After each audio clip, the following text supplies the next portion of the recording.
Hello and happy new year. It's the first episode of 2025. And traditionally, for the last few years, the first episode of the year is me talking about my yearly theme. We're going to continue that tradition. I wrote a beefy blog post about it over on casabona.org. You can find that and everything in the show notes for this episode over at streamlined.fm/453. Wow, 450 episodes now. I'm also doing a little bit of an adjustment. So I guess we'll label this point in the recording as housekeeping. If you don't know, I sunset the Streamlined Solopreneur Accelerated membership. I'm not doing that anymore. As is usually the case when I sunset something about a week after someone writes and wants it. But it's a good thing it's no longer available. So if you're clicking that join button, if you come across it, the best thing you can do now is join my free private podcast, Joe's Audio Notes, which you can find at casabona.org/notes. Again, all of the links I mentioned here will be at streamlined.fm/453. As a result, I also went through and deleted a bunch of the bonus episodes that were only available for Apple Podcast listeners. And as a result, I now have a true episode count for this podcast. And so from here on out, every episode will have a proper number. I've readjusted how I'm counting bonus episodes. And I don't think that I'll really be doing many bonus episodes of as I've traditionally counted them. So from here on out, every episode should have a proper episode number that reflects the actual number of episodes.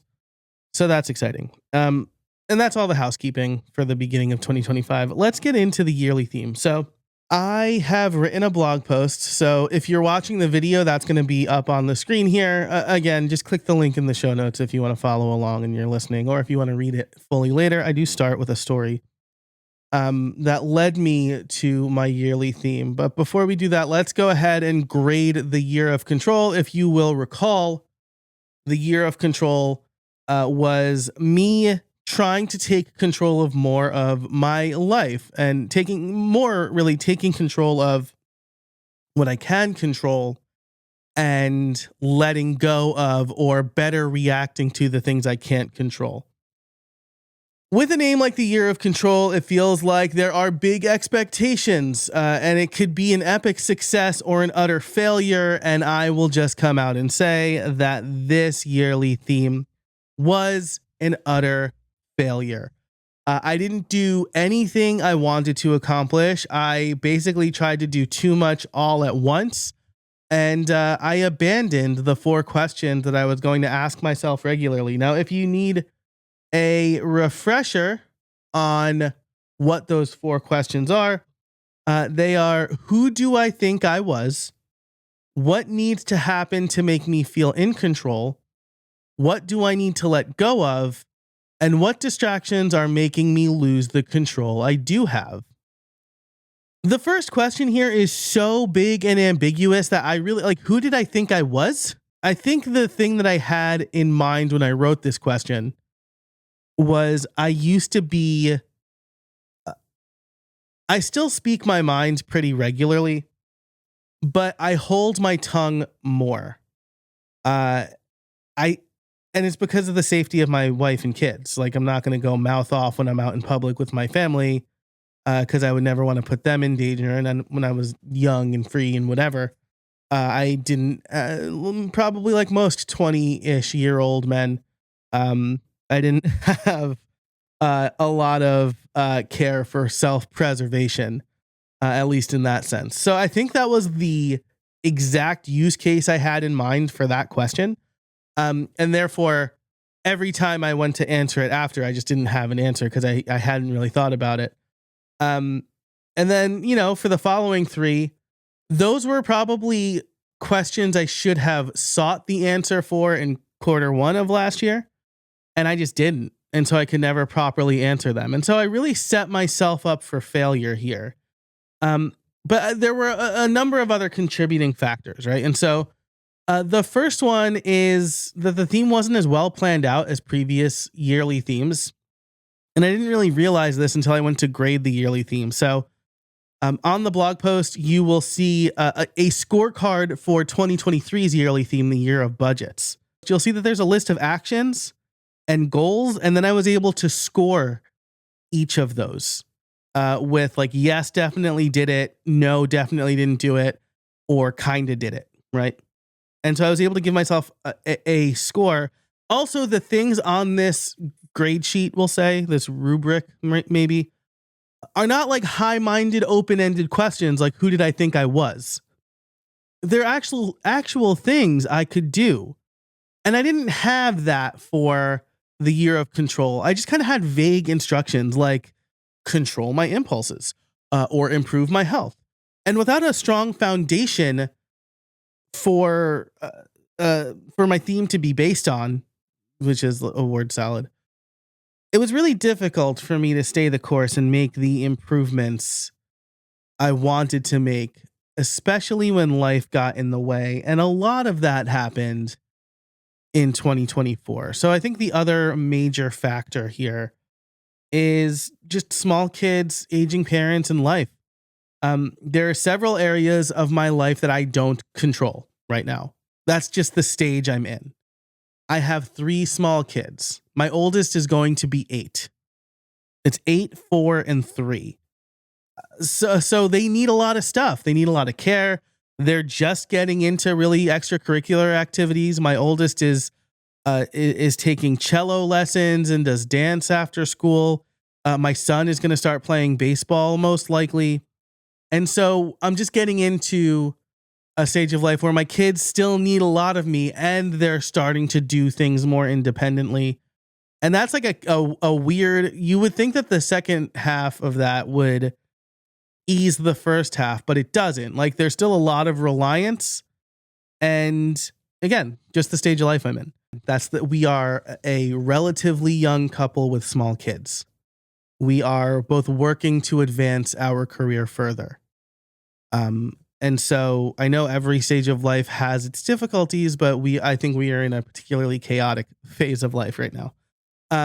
Whenever I tell people the age of my kids, they're like, "Oh, you're in the thick of it." Like that's that is the reaction. On top of that, my parents are in their 70s, right? So I have aging parents. My dad fell at home last summer, and so my brothers and I moved them out of our childhood home. They had to stay in New York, so they couldn't move closer to us. And so my brother Phil is bearing the brunt of the day-to-day, helping them get healthier and get their life settled, and I appreciate that. He is married but has no kids. We're helping where we can. And we're trying to make what is now a 5-hour trip instead of a 2-hour, 3-hour trip, once every few months. All right. And so, again, just this, if you've had aging parents or your parents have passed, like, you know how hard that this part of life is. And a lot of that like really came to a head in 2024 for me. Outside of family, there were just a lot of frustrating, extenuating factors that made me feel like I was losing control. And some of it was dumb. Like the Yankees losing the World Series, right? I was really excited. It would be a really good escape from the bombardment of all the election stuff. And it just wasn't an enjoyable experience for me. And I know that sounds stupid, but baseball, if you have been a listener for more than 5 minutes, is a really important part of my life. And so that, that felt dumb and annoying and was out of my control. The election, obviously out of my control, no matter who you voted for. I feel like we all had really strong feelings about who we wanted to win and who we didn't want to win. And so like that whole experience was just stressful for a lot of people. So the point is, right, it's hard to account for the unknowns in life. And at this point in mine, they seem to be happening more frequently. Small kids, aging parents makes for a capricious existence. And knowing and understanding that is crucial. And I didn't understand that at this point last year. I do now. Plus, we just got a dog, a puppy, and I got outvoted 4-1 on that. And since I work from home, I know that it will have an impact on my work days. And I know if you're a dog, I'll just like, I don't know how much I've mentioned this on the show. Apparently everybody knows this. I'm not a dog person. I'm not a pet person. I don't like animals. And so if you're sitting there thinking like, oh, just give it time, you'll learn to love it. Look, I know what I'm about. I'm happy my kids are happy. I'm happy my wife is happy. But this is not something I find enjoyable. And I know it'll have an impact on my work days. I just lost like half the audience there. Sorry, everybody. Maybe more polarizing than if I had given my actual political thoughts. But I know that's going to have an impact on my work days, right? He's a puppy. And so like we're potty training and crate training him. And as I get back into work, when my wife's at work and my kids are at school, when my kids can't really take care of the dog anyway, it'll be up to me to like make sure it goes out and is fed and stuff like that. So let's get to the overall grade, right? It's an F. A miserable failure, I think, for my yearly theme. I didn't do anything that I could reasonably say made me feel more in control. And if anything, I feel like I am in less control than I was at this time last year. I don't think that's true. There were a lot of good things that happened last year. November, for example, was the best year of my business maybe since the pandemic started. And so this is not like a let's dump on the year. This is the year I had did not align with the year I thought when I set my yearly theme. And it's because the yearly theme was weak and there were a lot of unexpected things that happened. And so, I say in my blog post, I may as well have had no yearly theme. And part of it is I didn't adhere to the few rules I did set for myself. Part of it is that I wasn't specific enough in what I was supposed to do. It was all too high level. And part of it was the extenuating circumstances. Now, the yearly theme guys, Mike and Gray, would say like your yearly theme is supposed to help you with the extenuating circumstances. And again, it was just a weakly defined theme, like a poorly defined, not like a weekly WEEK. It was a poorly defined theme. And so I didn't put enough in place to help it help me. Last year, when I introduced the year of control, I said control was a natural successor to 2023's theme, the year of budgets. I wrote, as I reflect on the year of budgets, I can't help but think control is the next logical step. But I didn't realize that there was a prerequisite to control, something to help you understand yourself and be more in the moment. And that prerequisite is presence. And the year of being present is my 2025 yearly theme. So let me first tell you what the theme is about. I want to focus on mindfulness, intentionality, and living in the moment by reducing distractions, setting boundaries, and addressing issues as they arise. And I will be fully transparent here in that I leaned on ChatGPT this year. I'll explain more in a minute, but that kind of mission statement of the yearly theme was mostly crafted by ChatGPT. I'm really big on, I'll include this in the show notes, but disclosures in using AI. I feel like it was my like manifesto that very few people cared about. But I'll link that in the show notes in the description. So concretely, I want to enjoy the moments with my family instead of worrying about work or mindlessly scrolling. In the days after Halloween, right? We'll say like since November 1st, my kids were really excited about Christmas and they entirely ignored the Thanksgiving buffer. Like I don't think they care for Thanksgiving. Except for that, like they get to see family and we watch the parade. But they were really, really excited about Christmas, and none were more excited than my oldest, who would do these impressive mental gymnastics to figure out oh, on this day will be this many days, and there's this many school days, and oh, there's this many sleeps, and we have this event before that until Santa comes to visit. And on the day we got our Christmas tree, November 29th, the day after um, Thanksgiving, I will say we decorated like a little before mid-November, but don't judge me, whatever. But we get our Christmas tree the day after Thanksgiving. She was talking about this, and I reminded her. I said, "Be present. Christmas is one day, but it's up to us to enjoy the entire season and all the activities we're doing." But again, my point was I didn't want her to spend the entire Christmas season waiting for Christmas and only looking forward to Christmas Day, mentally missing out on everything we were doing, like cutting down our tree and going to Christmas concerts and baking cookies and visiting family and everything else wonderful about that time of year. And as I was telling her this, or as I was maybe thinking about it later, I realized that I do a pretty bad job of concentrating on the moment. Instead, I worry about the future, all the things that could go wrong and how I might be able to prevent them. Or I escape into my phone or my work. I address problems that I worry will happen, and I defer solutions to problems I need to address today. And so I need to follow the advice that I gave my daughter, and that is why my theme this year is the year of being present. I don't want to sacrifice the present thinking about the future because, I mentioned in grading the year of control that life is chaotic, but it's fun. My kids want to hang out with me still. I know that,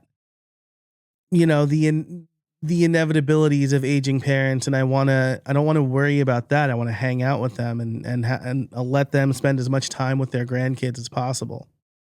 I want to enjoy those moments while I can, instead of worrying about the time when I won't be able to.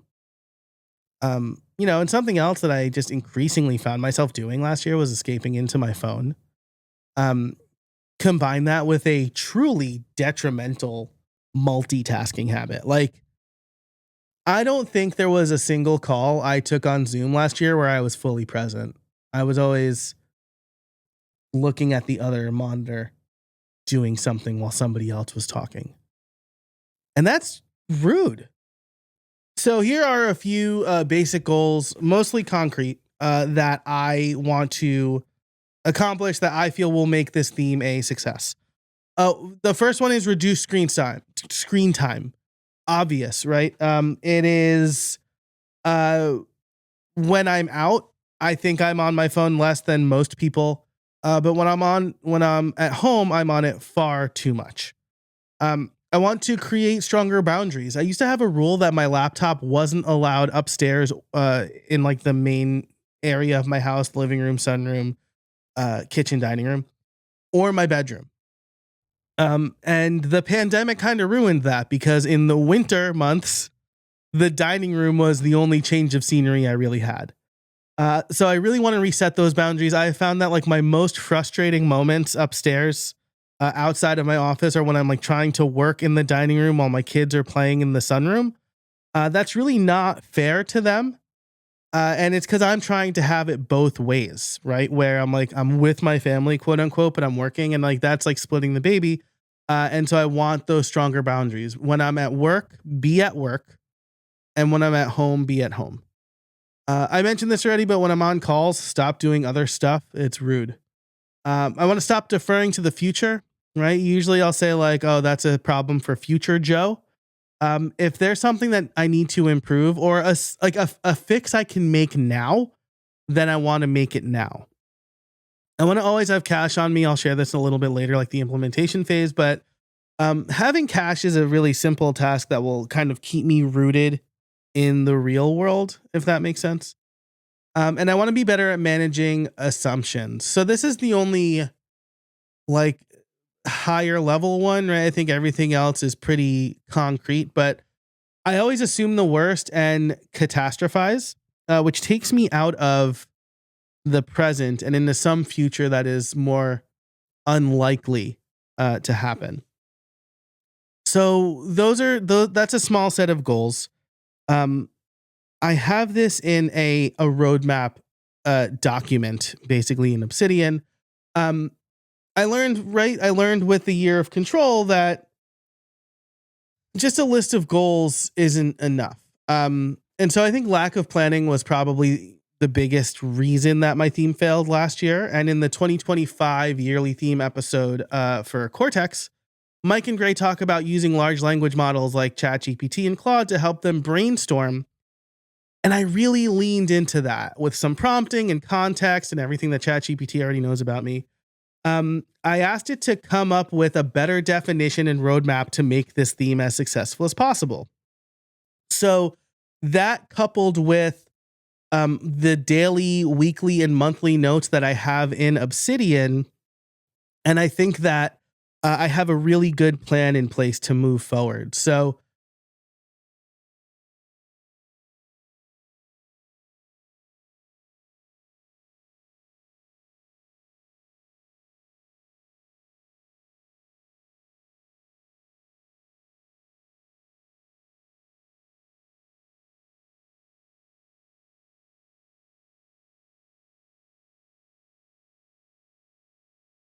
create a list of small nagging tasks and knock out one per week. So like as something comes up, I'll probably have a note in Apple Notes that is just things I can fix now, and then like set aside some time to do them. Quarter two will be about solidifying habits. So refine my boundaries and adjust based on what works.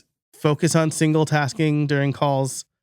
And then adding no phone. This is the big like quarter two thing. Adding no phone zones or screen free hours to my day. Quarter three is about deepening practices, address major friction points in my routines and workflows, strengthen communication, and then again, schedule device free time to build stronger connections. So quarter two is adding screen free hours and no phone zones. Scheduling device free time with my family is kind of the next logical step in that. Q4 is about reflecting and celebrating, review what worked and what didn't. This is the whole thing I do that I'm doing right now. I really like this tiered approach. It's in stark contrast to last year's, which is change everything starting in January. And so it's a really good plan. Um, there are also a number of prompts that I've added to my weekly, daily, and monthly notes in Obsidian. So I am in Obsidian every day. It is how I plan my days and I do my startup routine. And so the weekly reflection questions, I won't read them all verbatim. Check out the blog post, but questions like when do I feel most present? What habits or distractions pull me away from being fully engaged? What boundaries do I lack? How can I break the habit of procrastination for small actionable tasks? I just said I wouldn't read them all, and here I am. Um, and then this is a question I really like. What triggers make me act on assumptions rather than seeking clarity? I think the clearest answer to that is I think I know everything already. I mean, if I'm being totally honest, and so my assumption is law. I know a lot of people do that, but I don't want to do that. I'd rather learn instead of assuming and then learning later, I guess. Um, and then monthly check-ins, am I spending less time on screens? What boundaries are working well? What small immediate fixes can I tackle this month? That's a good one. So I like these check-in questions. And again, I guess shout out to ChatGPT for that. Okay, let's wrap up with, because I've been talking for a very long time now. Let's wrap up with helpful tools. So I've already stated the goals and the roadmaps. There are a few implementation level actions I'd like to take.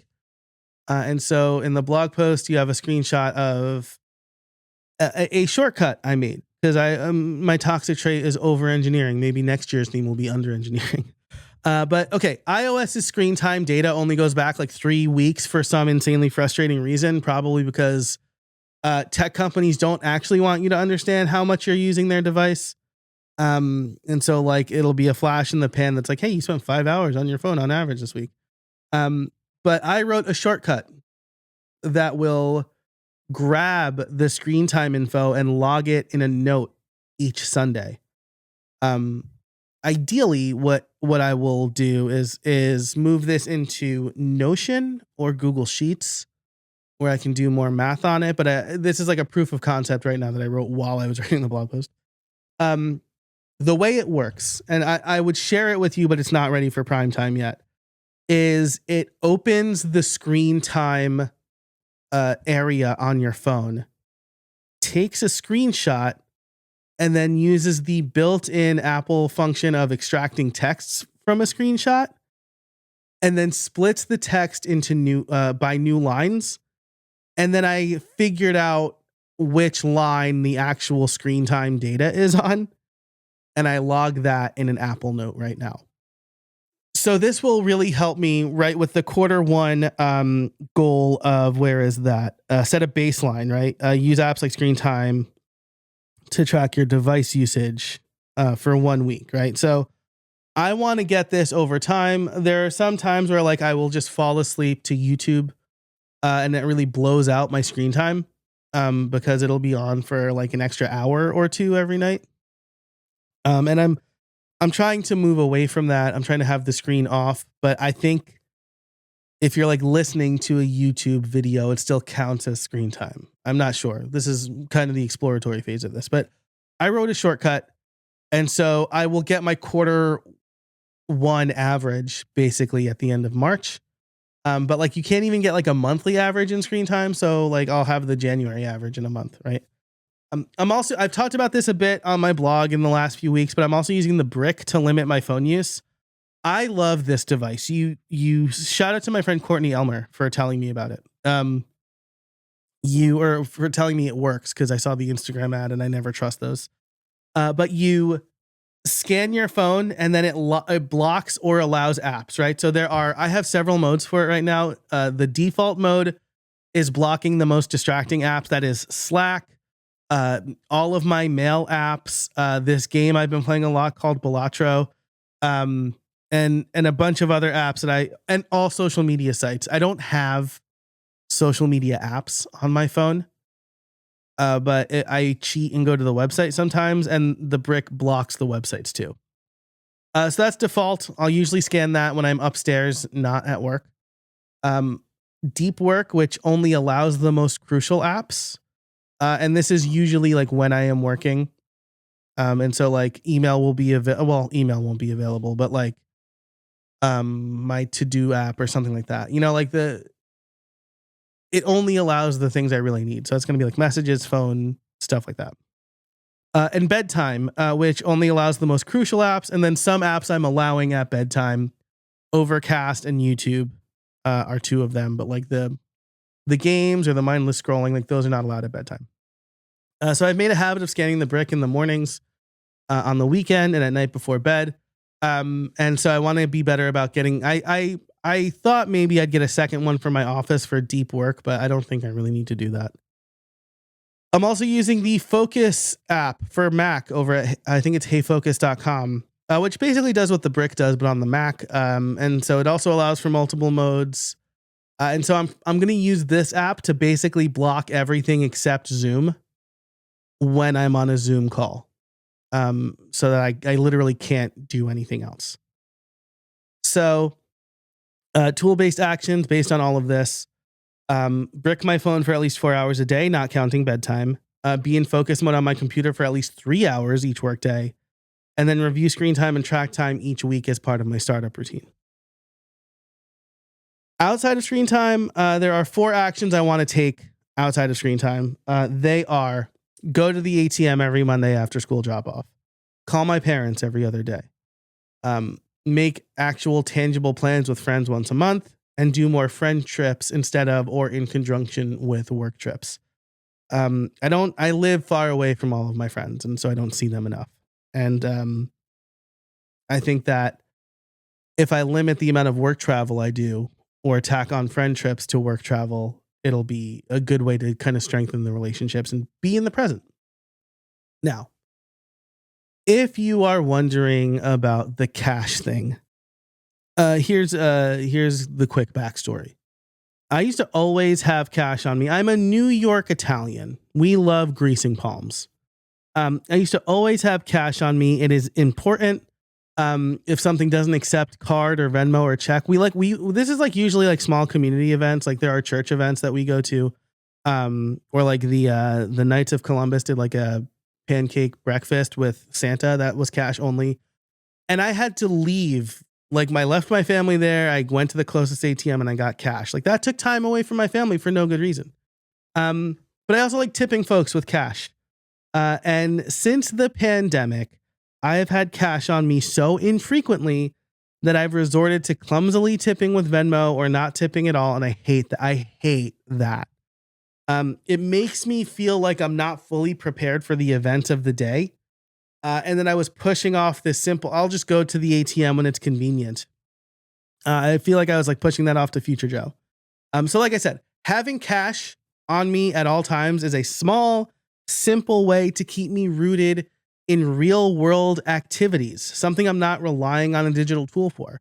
Or if I'm like paying for delivery with cash, first of all, that means I can't use like the DoorDash app, which I hate the DoorDash app. But I'm also seeing that money leave my hand, right? It's not theoretical anymore. So I've spoken for far too long now in grading my yearly theme from last year and going through the new one. But I'm really excited. This is the most thorough plan I've had for a yearly theme ever. I'm excited to see how it affects my day to day, my reliance on my devices, and then how it affects my relationships. I'm intending to publish updates at some interval. Call it public accountability. What I'm thinking is, because I plan on doing more solo episodes, short solo episodes for this show this year. I'll probably reflect on each quarter. And maybe at the end of each month give like a quick update. But this is good, right? With the year of control, I forgot the questions, and so I just didn't ever think about my theme. Integrating this one more into my daily, weekly, and monthly routine will help me make at least some of these changes. Because, the Gray and Mike will tell you a yearly theme is not necessarily about specific goals or outcomes, right? They always say the year of reading, right? Say you want to read 10 books this year. With the year of reading, if you read 5 and you normally read 1, it's a success. So I'm not saying like reduce my screen time by half. I'm just saying reduce my screen time. And be more cognizant of how I'm using my phone and my devices. So that's it for this episode. I hope you enjoyed it. If you have any questions about my yearly theme or want to provide feedback, let me know what your yearly theme is. You can go to streamlinefeedback.com. You can find all of the show notes in the description below, wherever you're listening to this, or over at streamlined.fm/253. Thanks so much for listening. And something else I need to do for this year, I promised myself I would, is find a good sign off. I'll get there. But for now, thanks so much for listening. I'll see you out there.